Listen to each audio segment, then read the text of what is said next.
guys, welcome back to my channel. Today I'm going to show you how to achieve this peach base with a soft French and a glossy top coat.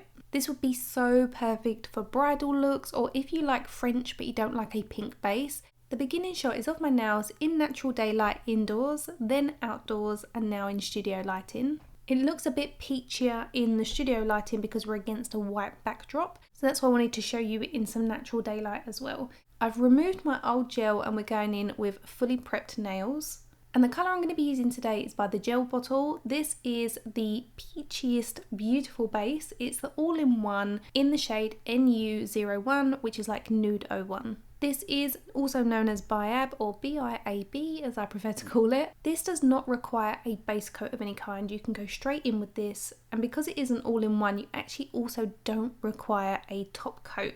It can just be worn completely alone. I personally prefer a really nice glossy coat because I feel like it makes it a little bit more harder wearing, so I will always go with a top coat.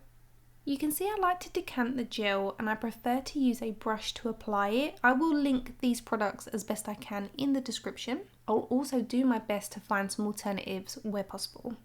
So we're going to apply a first layer to the nails, so you don't want too much on your brush, you want just enough to be able to coat the whole nail.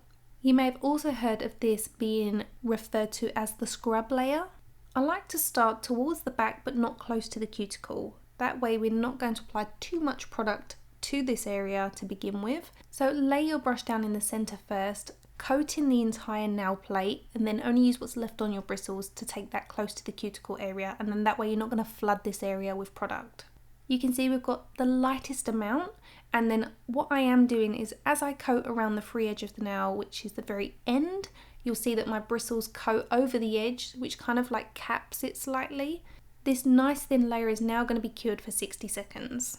We're now going to repeat the same process, taking a small amount, keeping it nice and thin, and we're going to trace over exactly where we applied that first layer. And now this second layer is known as the slip layer. This layer of gel tells the remaining gel that's going to follow where it should sit basically. So we are going to again trace over, starting in the middle of the nail so that the thinnest amount is applied towards the cuticle. We're not going to cure this layer yet. Instead, we're going to take a larger bead of gel and place this on the back third of the nail, again not right at the cuticle, keeping it in the centre and away from the side walls, because this gel is self-leveling, so it's naturally going to want to pull towards the cuticle and towards the side walls. So keep your bead in the centre first and work your bristles left to right as you pull that gel down the length of the nail towards the free edge, which again is the end of your nail. Now when I say pull that gel, I'm talking about gliding your bristles along the top of the surface of the gel to ease that forward. Remember, this layer has to be thicker than the first two layers that we laid down. So you may need to pick up an additional bead because the thumbnail is the largest nail. Again, because it is self-leveling and we want to build the apex, which is the centre of the nail, while you're working or picking up an additional bead, turn your nail over so that gravity will cause that gel to pull towards the centre, which creates that apex. Now I'm going to take my fine liner brush and use that to manipulate the gel towards the cuticle area and the side walls. If we hadn't turned our thumb over and allowed gravity to do its thing, it would have flooded this area with product. But by turning our thumb over, we have control of the gel and it allows us to apply that gel exactly where we want it with that fine liner brush. I like a very thin nail. Sometimes I need to add a little bead just to the very centre. As you can see, it's self-leveling, so a small bead in the centre builds that apex, and then we have the perfect shape nail, which we then flash cure for around 30 to 40 seconds, so we can do each nail one at a time. For added strength, you can build a larger apex. I find that these last me perfectly well. As you can see, the apex is quite shallow, but it's there, it gives my nail structure, but I like a very thin, natural finish. I'm less of a fan of that bulky finish with BIAB, which I see a lot of people creating. And I naturally have quite paper thin nails. They are very, very flexible, but I find these thin layers and that natural finish is still strong enough to keep my nails the length that they are without snapping, without breaking, and without lifting. So moving on to the next nail, again I'm starting with a very thin amount on my brush towards the back half of the nail, keeping it away from the cuticle to begin with, so that I lay down the majority of that gel on the rest of the nail bed and then push what's left on the bristles back towards that cuticle. You then want to cure that for a full 60 seconds. Try not to cure it on low heat. The gel bottle gels have been designed to create less heat spikes, but it still can happen. Just make sure that the first 10 seconds are on full heat, and then you can go to low heat if you need to. I can't tell you how difficult it was to do my nails at the distance away that I was, because I had my camera set up in front of me and a ring light, and my head was headbutting the ring light, so I couldn't get close to my nails as I normally would. I mean, they've still come out really well considering, but it was very, very difficult, I must admit. And I tried not to rush through it. I'm usually pretty quick with my own nails now, but I didn't want to rush through so you guys could really see the technique. So we have cured one scrub layer. We have applied a slip layer, and now we're applying our bead, and we're working that from the back half of the nail down to the free edge using a side to side motion. So once you've got it down towards the free edge, it's really important for you to turn your nail over and allow gravity to form that apex. It might take 10 seconds, it might take 15 seconds, it really depends on how warm the product is. Once you're happy, you can then flash cure it for 30 to 40 seconds. For this particular nail, I didn't need to go in with my fine liner brush to pull it towards the cuticle. It was perfectly fine on its own. So this is how it's looking. You can see it's much peachier than our natural nails, but in this particular light, it doesn't really do it justice. You can really see it once we take it out in natural daylight. If you want, you can do scrub layer on all 5 nails, cure that, and then work on one nail at a time. I tend to find though, if you're working on other people, they tend to touch things, they get hairs on it, and it can be a bit of a pain. So it is easier just to work on one nail at a time. Where I'm in a bit more of a environment that I've set up for this, I'm just going to show you that you can actually do the scrub layer on all of your nails first, give that a full 60-second cure, and then work on your slip layer and your builder on one nail at a time. I've been prepping my nails slightly differently recently, which I've really enjoyed doing, and I'm using a few things that I got on Amazon. So if you guys are interested, let me know, and I could actually start doing a few more of these type of tutorials, but over on Patreon, just where you can do a bit more of the longer form content where I don't have to cut things so short, just to keep people's interest, if that makes sense. So if it's something you're interested in, let me know. I am thinking I'm probably going to do a few more tutorials over on Patreon that are more in depth, and that way you guys can actually speak with me. We can have a bit more of a community over there.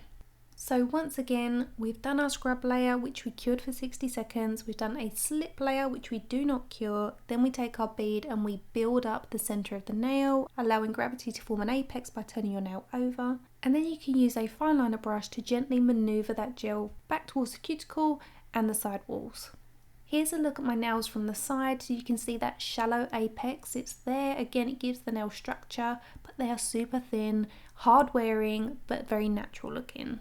Taking some lint-free wipes and a little bit of isopropanol alcohol, which is 99.9%, and we're going to use this to take away the shine and that sticky layer that's on top. And you want to pretend you're almost removing a red nail polish. The only reason I describe it like this is because a red polish really does need a good scrub to completely remove everything, and that's really important for the next stage. To create the ombre, we do not want any hidden sticky areas. We want it to be completely free of that inhibition layer.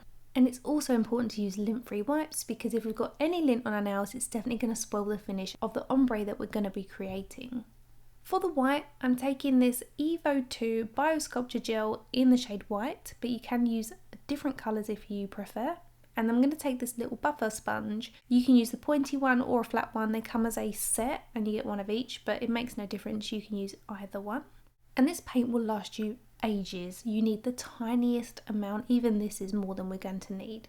So you take a small amount on the end of your sponge, and then the key here is to really buff it onto the surface that you're using by tapping it backwards and forwards more times than you think is going to be necessary, because if you don't, you're going to end up with a pattern on your nails from the sponge rather than a very soft airbrushed finish.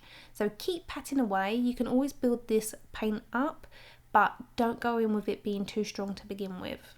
Otherwise, again, it won't be seamless. Then you're going to bounce that on the end of your nail, and then it's up to you how far down you take it. I tend to take it maybe like 1/3, keeping the majority of the colour on the very tip of the nail, and then using what's left on the sponge to bounce that downwards to create that beautiful airbrushed gradient. This is how it should look. However, if it does go wrong, fear not. It won't set in place until you cure it. So go back in with a little bit of your 99.9% isopropyl alcohol and a lint-free wipe and just remove it. Once it's absolutely evaporated, you can start again. For each nail, you want to apply a new amount of paint to the sponge, but again, take your time with really bouncing that off. If it comes out very light, that's not a problem. You can build it up. But just don't go in too heavy. It's really, really important because again, you will be constantly wiping it off and starting again. The more you do this, you'll get a feel for roughly when it's ready to apply straight to your nail, and you'll get it down in one. I had to take one nail off because it was a bit too strong and I was a little bit too hasty. But other than that, I rarely ever have to take it off. I've kind of got the knack of it now. As they say, practice makes perfect.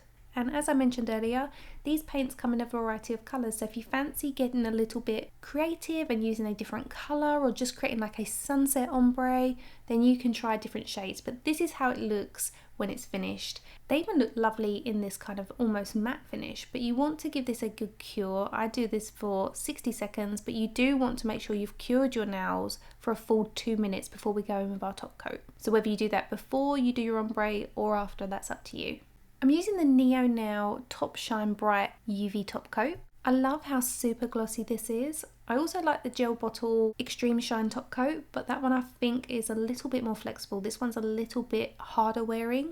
Now, although we have cured the paint on top of the gel, it can still move if you're not careful. You don't want to dig this with the bristles of your brush. So instead, use the length of your brush horizontally. So use the belly of the brush to really pull the colour down rather than using the bristles to dig down on top of that paint, because you'll find it can move. So use the bristles to gently glide the surface of that top coat over the length of your nail, cap the free edge, and then cure this for a full 2 minutes. Or 99 seconds if you're using the TheGelBottle lamp. And that completes my peachy base with the soft French, which is beautiful for any occasion, especially bridal. I filmed this the day after, and as you can see, that gloss is not failing on any level. It's so beautifully shiny. This is indoor daylight, this is outdoor daylight, and they look so stunning in both. You can see it's just peachy enough. It looks a bit more peachy in studio lighting, but as you can see in daylight, it's very natural and there's no pinky tones to it, which I'm definitely a fan of. As always, if you have any questions, let me know in the comment section below and I'll do my best to get back to you. I will link the products that I can. I know some of them are professional only, so if I can find alternatives, I will do, and I will link it all below.